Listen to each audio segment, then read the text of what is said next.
This unit serves to introduce us to selective and differential media. One of the commonly used selective and differential media are the Mannitol salt agar plates.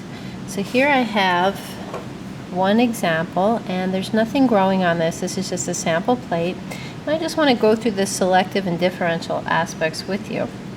Mannitol salt agar is selective for any halo-tolerant organisms. In our particular course, our halo-tolerant organisms fall into the gram-positive category. So we say in our class it's selective for gram-positives, but the gram-positive also has to be halo-tolerant or salt-tolerant. And Staphylococcus aureus species tend to fall into this category. Now, some other gram-positives are actually salt-sensitive, such as the Streptococcus organism, so they actually will not grow on this plate. So it's selective for some gram-positive organisms.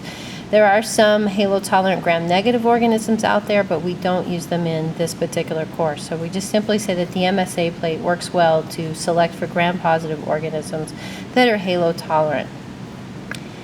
It also has a differential aspect. It allows, not only if the organism can grow, but allows the organism to metabolize the compound mannitol if it is able to. If the organism can metabolize mannitol, you'll see a distinct color change, and we use phenol red as the indicator for this.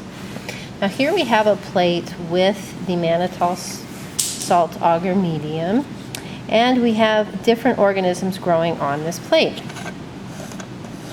So at the bottom third of the plate here, we see an organism that can grow, meaning that it's salt tolerant. And we also see that it's able to ferment mannitol, and we see that because there's a color change from red to yellow in this plate. So if you remember over here, this plate starts out red, and so here we actually see a color change occur.